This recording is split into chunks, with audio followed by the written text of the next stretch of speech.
Alright, hello everyone, and now welcome to a game between, I believe this is actually Thorzain versus Xioakkai on Last Refuge. Thorzain is a name that I recognize from long time ago. Xioakkai still playing pretty regularly, as this game is taking place here on Last Refuge. Xioakkai spawning as the red orc player on the top right hand side of the map, meanwhile Thorzain spawning as the blue human on the bottom left. Wow, and did someone play with my gains? It actually seems like I might be a little bit louder than normal. I don't know. I'm trying to adjust my main mix as well. There seems to be... Alright, that might actually be a little bit better. Hopefully I'm not clipping or anything like that. Alright, so how are things going? I took a little bit of a break off last week. Not because I wanted to, but because I was away from my casting computer. And, well, I've tried to cast from a laptop in the past. And after you've invested I've invested over like $1,000 in audio equipment alone for this machine. So for all of you guys out there who are like, hey, why don't you upgrade this mic, or something sounds a little bit wrong, I'm already I have a soundboard over here. I got my boom mic and all of this other things set up.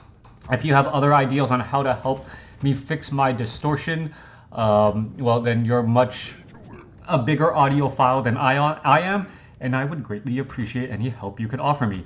Anyways, it is going to be a Blade Master going up against an Archmage. This is 1.29, so have to check that now, since the Blade Master is not necessarily the go-to hero in the matchup. Archmage is still the primary hero, though, because slow is such a powerful ability. And you may be wondering, hey, you're talking about the Archmage and slow. Those two ideas are mutually exclusive. Well, yes and no. The Archmage is the primary human from the human army, not because it is the strongest in a one-on-one matchup, but because the Archmage does the best at leading a caster army. When your priest have more mana to heal, when your mountain king has more mana to stormbolt, things like that, the Archmage makes the entire army better. Blade Master is, however, on the flip side, one of those lone person armies that is just absolutely great by itself. Blade Master, now going to be coming in from the north, did pick up a healing salve, has Claws of Attack +6, but please remember, Claws of Attack with that bonus damage does not actually benefit from critical strike any longer. Let's go ahead, head back across here. This water elemental, who is currently ensnared, hiding in the backfield, perfect spot for it, as it's going to be able to deal damage while, until it gets denied right there, it's able to deal damage while also being able to, sit on a very low life there. Alright, Murloc going to get finished off. Meanwhile, Blade Master back off to the north here. And the presence of this grunt by Xioakkai just makes it look like a Blade Master is nearby. A little bit of the head fake there. Thorzain being forced to try and deny water elementals when, well, the water elemental wasn't going to be giving any real experience anytime soon to the opponent. We are sitting at 20/30 supply right now as the Orc Burrows are getting finished. Great Hall is nearing completion as the Blade Master now looking to back up again.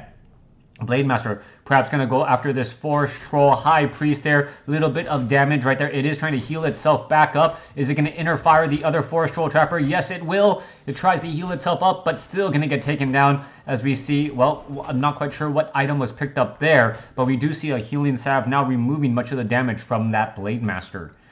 Blade Master heading back off to the north here. We'll see if we have any expansion attempts. No expansion attempts. Instead, it is going to be an upgrade to keep a very strong upgrade there. Meanwhile, Archmage trying to steal a little bit of experience is going to be able to do exactly that. Oh, Blade Master going to get off that final hit. No, Blade Master does get that final hit off and may actually benefit from this water elemental as well. Blade Master gets the kill there once more, I believe. And the Blade Master on the board with a good amount of experience. Bad denying right there by Thorzain, giving Xioakkai a bit of an advantage going on into the mid-game. Shadow Hunter or Tauren Chieftain, not quite sure what hero will be trained up here in just a moment. We are now done. As we're taking a look, yes, it is going to be the classic Shadow Hunter. Meanwhile, at the bottom left side, it is going to be the Mountain King being added.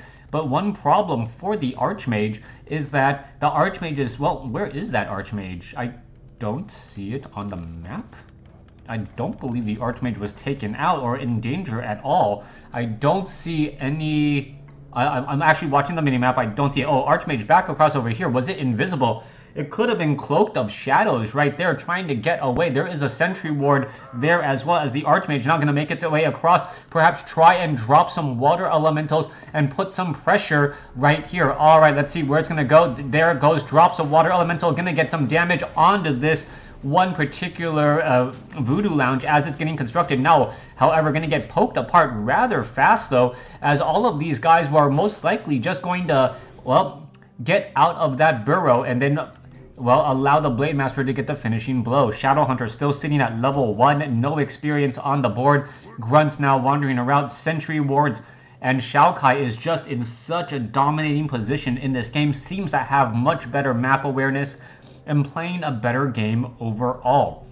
We'll see if that does in fact translate into a victory here as the Mountain King makes its way over. We are looking at dual Arcane Sanctums, most likely. Yes, there they are. Priest and Sorceresses being added as the Blade Master going after the Ogre Magi with the help of a illusionary Blade Master who is absorbing a lot of damage.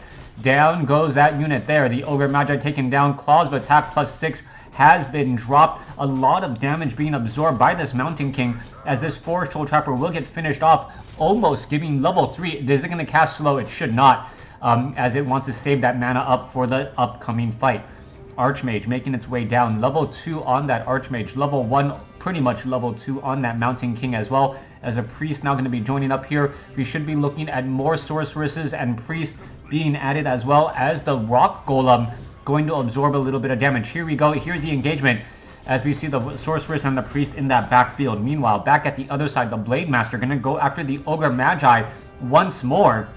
And that's just a really, really great use of that Wand of Illusion, trying to absorb a fair bit of damage. Down to 250 hit points already. That guy going to go ahead and back away. Blade Master not going up against that Ogre Magi as it looks like it will be falling.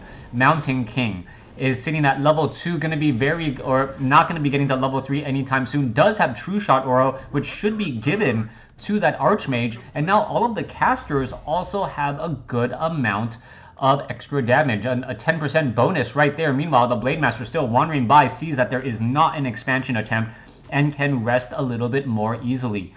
All right, there is an illusion right there. Blade Master wandering back around here as well. We are, in fact, upgrading to Castle, though.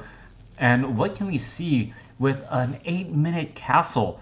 Very, very rare do human players go to tier 3, let alone go to tier 3 that quickly, as the Blade Master once again going after another Ogre Magi creep camp. That one illusion still absorbing a lot of damage. And this is, well, this is the Xioakkai picking up every single good item on the map. Thorzain will have a lot of work to overcome here as we see the Mountain King just on the cusp of level 3. Archmage is sitting at level 3 with level 2 water elementals now.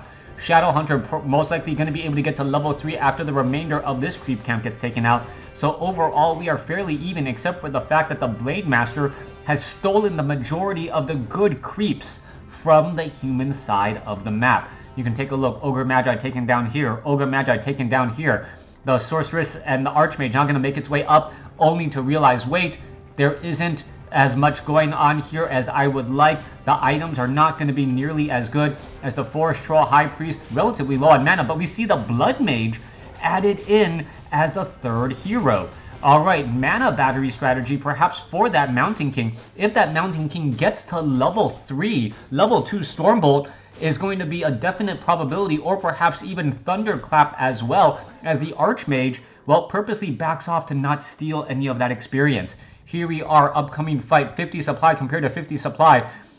Human Tri-Hero, double water elementals all the way. Blade Master is right here. Let's take a look. Archmage is ready. Looks like it is ready to engage as this Mountain King, well, excuse me, Mountain King could try and engage right here. There you go, siphon of mana. There is the Thunderclap. A big bunch of slow going across multiple units as a low hit point footman now backing off into the field. There is another siphon mana, another big Thunderclap coming across here. And all of a sudden, this Mountain King with Thunderclap just looks absolutely unstoppable. Continuing to do all of that damage there. Mountain King gets another Thunderclap. However, the Blade Master, it was invulnerable, immune to the effects right there, as the Mountain King taking a lot more damage again. All right, it's continuing to Thunderclap once more. Mountain King Got 4 Thunderclaps, but still not going to be enough as the Spellbreaker's continuing to fight back. Alright, Speed Scroll now being used. All these units are trying to get away, and somehow, in some way, shape, or form, well, Xioakkai was able to retreat back and really not take that much damage. Alright, slow across multiple units here. Grunt now trying to head back. Who's going to be able to recuperate faster? 50 supply compared to 57, as the sorceresses do have mastery training. And interestingly enough, we did see some polymorphs right there. There is a Kodo Beast currently polymorphed, still wandering around. Nothing like a Kodo Beast walking around really quickly with that Speed Scroll, as an invisible footman now makes its way off to the north.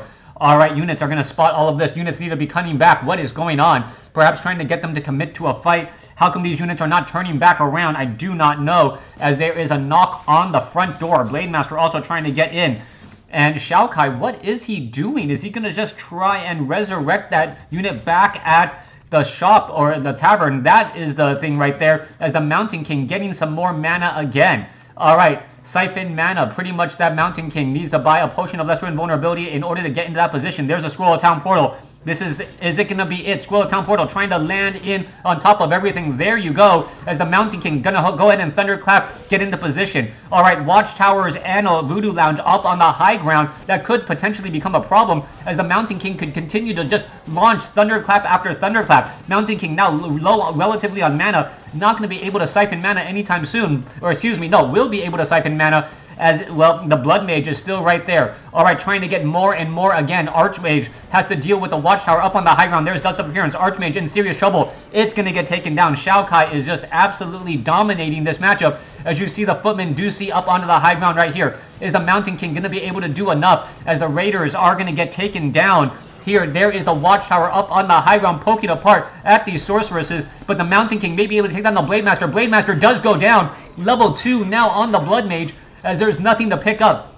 Kodo Beast may have to be picked up here. Raiders could get taken down. There it goes as well. 49 to 44 supply. Who's going to actually win out here, as this battle, well, you can see a lot of low hit point units across both sides. Spellbreaker trying to hide in the back. Blood Mage getting some extra mana there, as the Mountain King still living to fight another day. Wants to get in more damage. The Sorceresses in that backfield, back line, able to deal so much, as you see another Stormbolt go down. Alright, is going to be able to finish that Raider off. Down to 84 hit points, down to 32. One more shot should do it. There it goes.